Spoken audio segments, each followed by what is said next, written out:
Um, Now we are running a little bit late in terms of time. I'd like to request the panelists to come back here so I don't have to face any questions. And we will open to questions.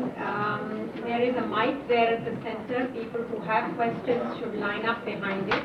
I'm going to be awful and keep it to 2 minutes per person and cut them off right after that, so I hope people will still talk to me afterwards. So we will take about 4 comments or questions and then ask panelists to respond to them. So if anybody has any, please line up behind the mic because otherwise you won't. And identify yourself by name and organization. Yes, thank you very much. My name is Tatiana Shikolska. I'm from ISRA. And I think this is a perfect opportunity to present our new gender awareness information and networking system. As has been said, mine is more a comment rather than a question. There is a wealth of information on the net. Internet is a very powerful tool. However, internet could also be a place where one can waste a lot of time without really finding the proper information. So it seems to me that the challenge of providing access is also providing what type of access and to what type of information. And I very much agree with what has been said, that knowledge should be double-fold.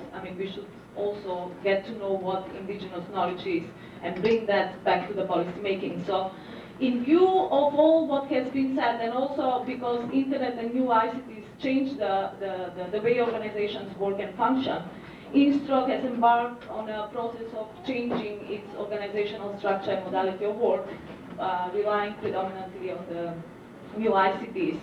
And we have devised a GAIN system, which is going to be launched on the 6th of June from 3:15 to 5 in the conference room B. So I would like to welcome all of you, because this is an integrated system of knowledge production, dissemination, and getting knowledge from women on the ground back to the policy making of the United Nations. So I'm going to stop here. Thank you. Next. Hi, my name is Afsha Khwaja and I'm with the Islamic Circle of North America, Sisters Wing. And I think if this was a comment made by Aruna Rao, that she said that when you were discussing institutions, you stated that formal rules often are overlaid with cultural and traditional issues which are against women's rights. I have a question and then a comment. My question is, could you expand on that specifically, like what are you referring to? And as far as I know Muslim societies are concerned, I'm all for enhancing women's education and the intellectual capabilities, but as far as Muslim traditions, as far as Islamic traditions are concerned, they're very much in sync with women's rights, and they remain unchanged. They have given women rights for the last 1400 years, which women are still struggling in the Western world to achieve today. So I think when you are working with the Muslim societies, one has to be a little bit more sensitive towards the traditions of the Islamic culture, which remains unchanged. And no, there's no barriers or boundaries to moving on as far as intellectual education and intellectual ability is concerned, and a woman is not considered any less in an Islamic society. But I'm not sure to what degree you are referring to cultural and traditional issues that are against women's rights. That's my question for. Thank you. Next. Aisha Imam, Baba Women's Human Rights, also we act as a coordination point for Africa and Middle East for the International Solidarity Network of Women Living Under Muslim Laws. And I have some comments for Janet, but also a question, or rather a serious concern to raise. One is to add a little bit more information to the example that you gave. The first example actually was something that the Network Women Living Under Muslim Laws did as an email campaign raising awareness and asking for solidarity with Zara Yaqub, who was a Chadian filmmaker who had made a film on genital mutilation, and as a result had had her life threatened. And in that, as you said, we used email, although not only but impressively, to generate letters of support for her, which were successful enough to make the president of Chad call in the chief imam and ask him to lay off. Okay, so it was very, very useful. But the second thing, which is what was done in conjunction with NDICINFED, was to organize two training workshops, one in French and one in English, because Africa is split as a result of colonial history, with representatives of women's groups who already had email, and some of them also internet access, on how to use the email more effectively for running international campaigns. And out of that, we've also built a solidarity list that we've been using since those workshops to provide information, to ask for solidarity, to exchange information, to do all the sorts of things that you were talking of. And so I would like to underscore that those are very useful ways, and that they can be built up in quite small ways. But then, what I'd like to underscore again is the second point that you made. It's not just about having access to the technology, it's about what you do with them. So one of the things that worries me a little bit, and I think that we should devote some time to it, is then, what do we do then when I'm, for example, reading stuff off the end violence list, which is wonderful, stuff off the Beijing +5 list, stuff off the human rights education list, and in my case, I'm downloading it for another 120 groups in Nigeria who don't have email access. So I have to read it all, I have to decide what's useful, what's interesting, I have to decide what can we afford to download, photocopy, print, and then post and fax on to other people. One of the things we need to talk about is, out of all the stuff that's going to be there, how do we find what's useful to us? And that we need to talk about a lot. The second thing is, when you've said simultaneous translation, I'm a little bit worried about what languages. Is Hausa going to be amongst them? I don't see any signs of this, for example. And so that worries me a little. I think we should be a bit careful about that too. Thank you. Shall we take a little break and let them respond? Please stay there because we really have the same 2-minute limit. Please. Aruna and Nalini.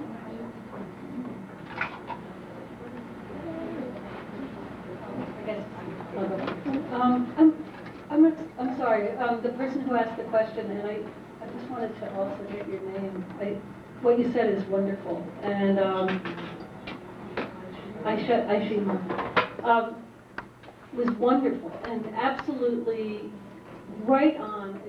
The exact problem is going to be, how do we get the information that we need? And I'm just going to answer that by saying this isn't a new problem. I worked for about 8 years with a consulting firm out of Harvard Business School.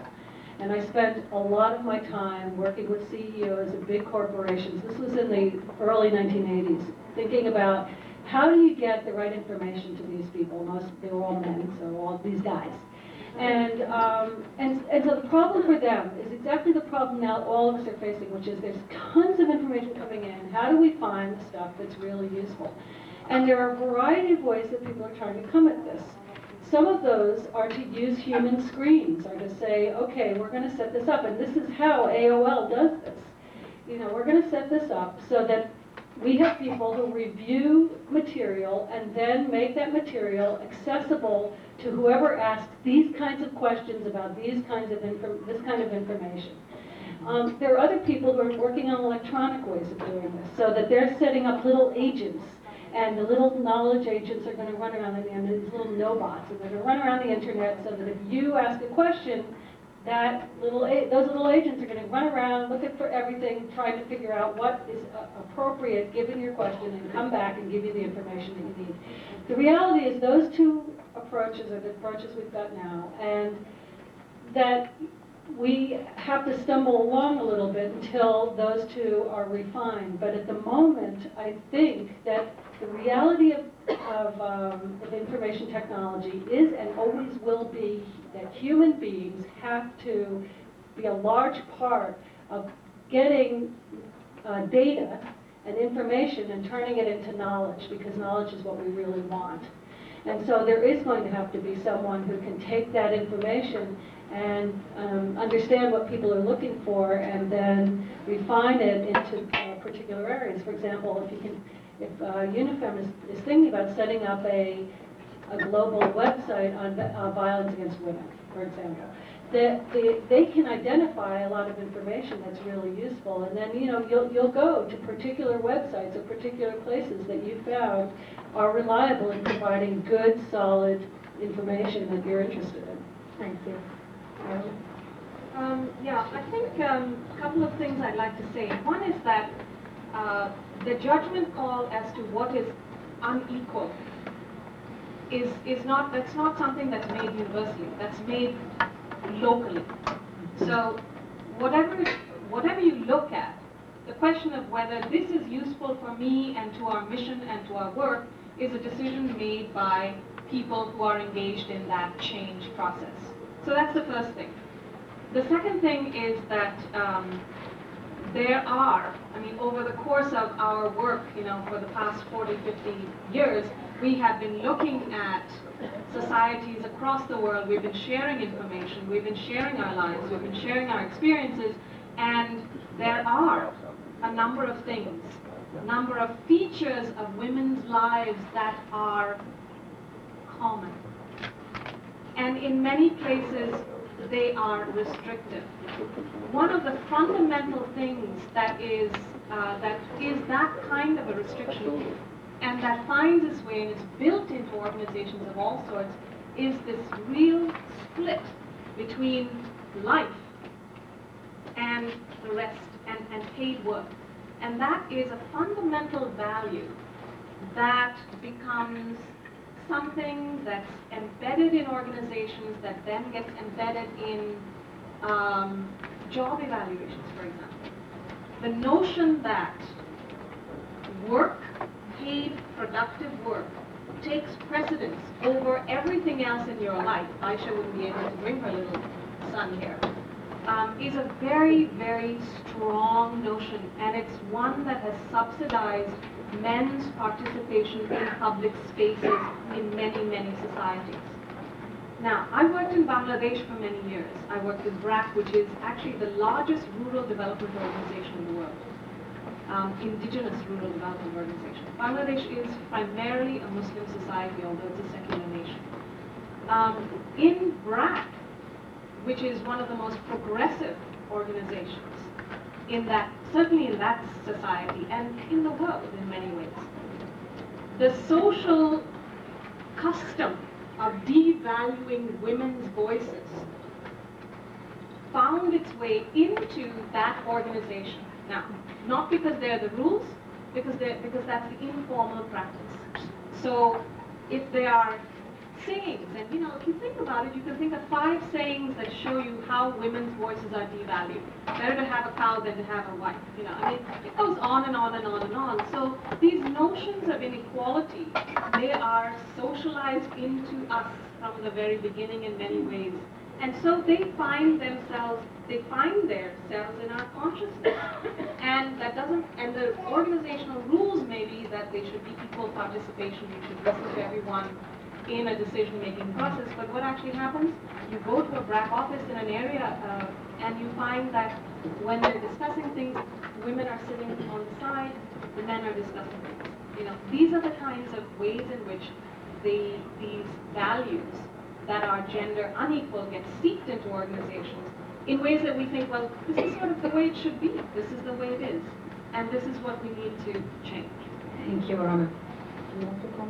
Very quickly, I think the issue is one of time. I think already women have such a scarcity in terms of time. The time is such a scarce resource for many of us. And what with unpaid work and paid work, and now with surfing your kind of cyberspace. So there is a need to think very, very carefully in terms of how do we assist one another, and it doesn't mean that all of us have to repeat that time in the same way. So is it possible to even think of new kinds of jobs, new kinds of work, and really this, some of the, what I would call trying to kind of sit, to kind of pull together some of the knowledge bases together could be a new way of creating new employment for women as well, so that it is, in other words, that time is paid. The other thing is that we at UNIFEM will be pulling together all the work that has been going on and the knowledge that has been generated in the end violence list into a really huge website on ending violence against women, so that much of the work you can go there directly, so that if you want to know what are some of the available practices on having a police station or protocols in the police and your crisis centers and so on, or what are some of the ways of changing laws, there are ways in which you can actually go to certain websites and really get that together, and I've asked Janice to help us in that. The other thing is that I just want to bring to your attention that on Thursday at 3 to 4:45 on the 8th of June, there will be a big panel on precisely some of the issues on information technology, and I invite everyone to it if you have, unfortunately, accreditation to the Beijing Class 5, and this is in conference room 3. Thank you, Doreen. We go back to the questions. Please try to limit them to even less than 2 minutes because we're really running out of time. My name is Mohammed Salman, and I work with the World Bank on gender and informal collaboration. My question is related to informal institutions and informal sort of rules, which I think exist in all societies. Are there specific strategies that any of you have identified in terms of the kinds of strategies that we've been talking about that work better in addressing informal institutions and informal rules? Thank you. Next.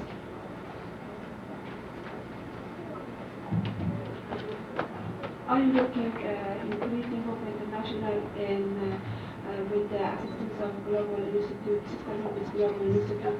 We got a fund that it helped us to put up in our program in Pakistan, a computer lab, which we are very excited. And we did our best to try to prepare this program in its vendor form. Right now we have access to internet and we do human rights data hunt. But as my colleagues right now asked the question, the problem is that when you came to the sources, so many things are there that it's impossible to classify them in different categories, especially in the Islamic society, the work that we are working on.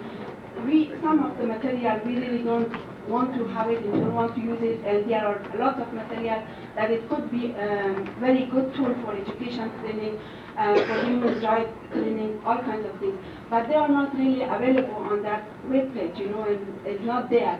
So, and also the lack of funding that copy them, send them here and there, and this is have been a very struggle for us.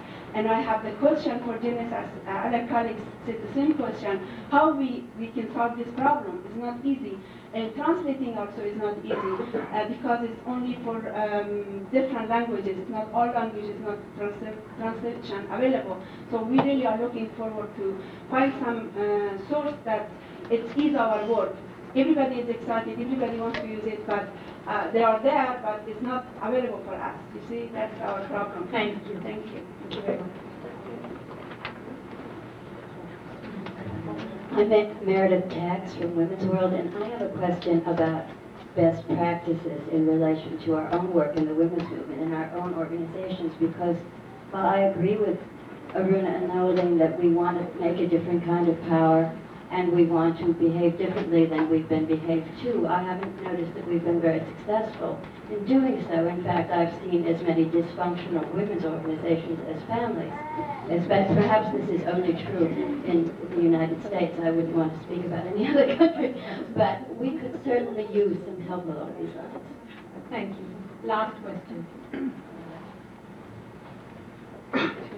My name is Sarah Stewart. I'm at Communication for Change, and your comments are so valuable, and I want to encourage you to speak a little bit more in two directions.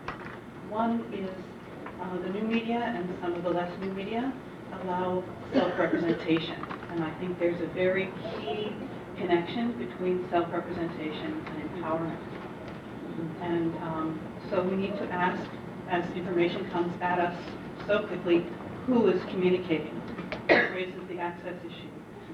As soon as experience is mediated, it changes what is communicated. I believe in many ways that who is communicating determines the impact of the communication. The second thing, for Janice especially, I know your colleagues in EDC have worked a great deal on media literacy and also new media literacy.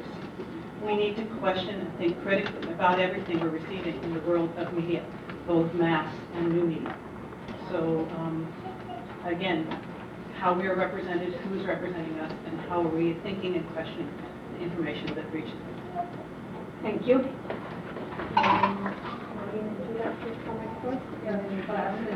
I think it's extremely important who is represented, and the whole idea of having this information technology and to use it is precisely to break the silences. I mean, for a long time, only women who could travel could represent other women. Only women who were articulate could talk about other women.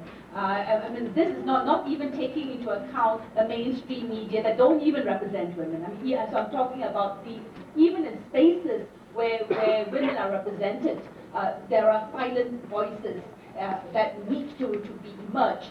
And one of the things that we have tried to actually do, and this is the whole video conference in the General Assembly, was precisely to go out to those villages, to go out to people who have experienced the pain and who know the kind of solutions, because it is the process of living that knowledge is generated, and to have their voices seen as delegitimate voices, and therefore to change the whole nature of dialogue that goes on in intergovernmental spaces. And I think that is really one of the struggles, that we can actually use this kind of technology to assist us if we use it in a more conscious way to change the power relationships.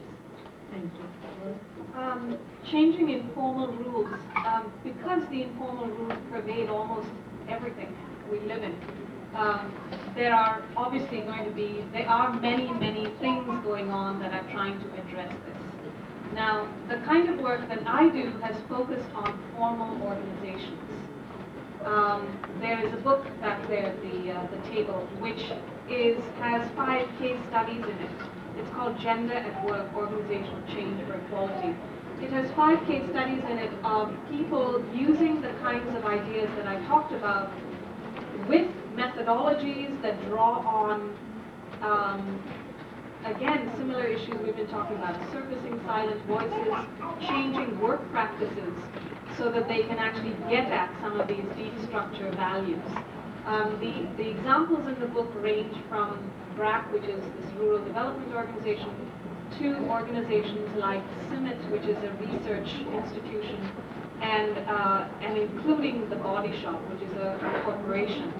So that is just one slice of this very large pie. But it does give you a sense of what the methodologies are that have been used in these very concrete situations to address these. I'd like to say 2 more things. One is that AWID, that's the Association for Women in Development, with which I'm associated, has a kind of it's called a trialogue. It's kind of a half a newspaper, half a brochure on feminist leadership. And it lists a number of resources. It draws on a meeting that UNIFEM and NOVIT organized in February last year on feminist leadership. And it brings a lot of issues to the forefront, as well as a number of examples. Now, apparently that trialogue didn't make it to this meeting, so I put a sign-up list over there. If you would like to receive it, please put your name on there, and I can have David send it to you. The other thing is, in terms of trying to move this knowledge as well as action forward, I'm involved with a number of other people around the world in trying to build a knowledge and action network, a global knowledge and action network around institutional change for gender equality.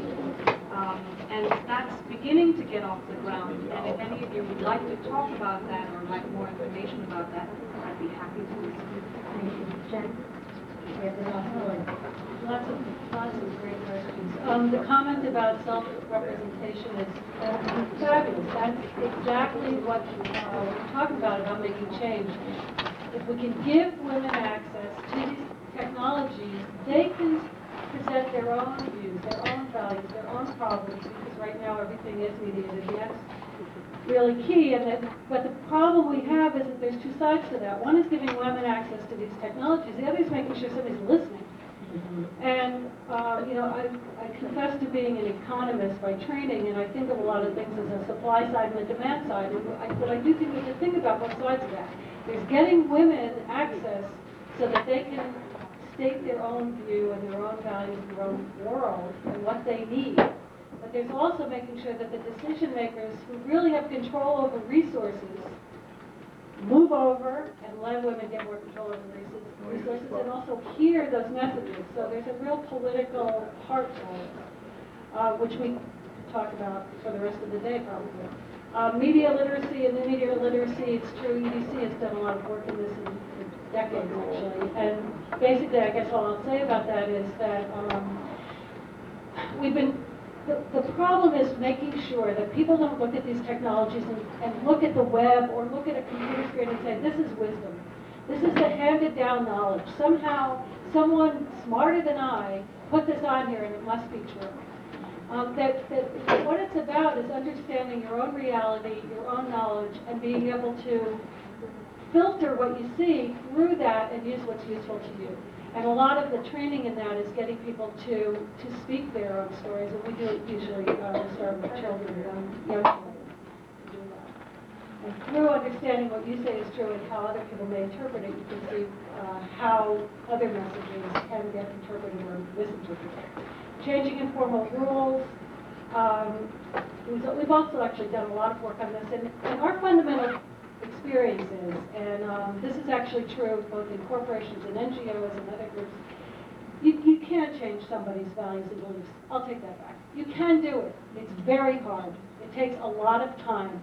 You better be very careful about which values and beliefs you choose to change because it's very, very difficult.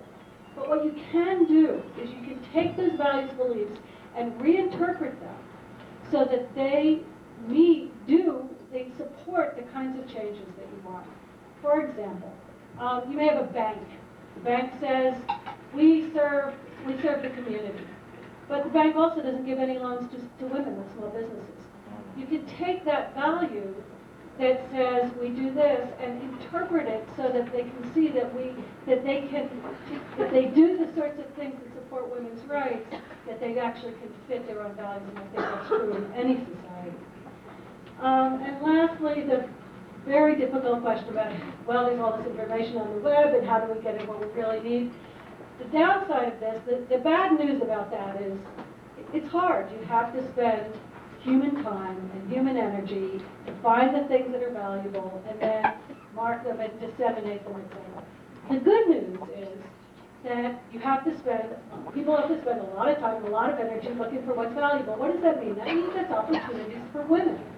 That's opportunities for NGOs to say, hey, I know what my constituency wants and my constituency needs. I also know if I can pull that together, that there may be an opportunity for us. And also that there may be other institutions, World Bank, UN, other NGOs, who also would like to get access to that information, but it takes so long and it's so hard that they don't bother. And so there are real opportunities in this problem of there's a lot of information and it's hard to get at what we really need. And that is going to be the role of people who can identify and pull it together and be reliable providers of certain kinds of information. Thank you, Janice.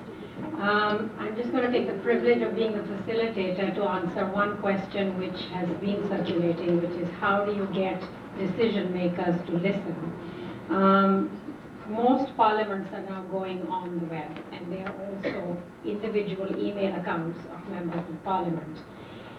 The only piece of advice I would leave you with on this is keep it short, keep it direct, and ensure that it has with it the list of individuals or organizations that have signed on to it, because politicians want to be re-elected. They are interested in seeing what their constituents have to say, but if you send them anything that's longer than 3 paragraphs, no one will read it.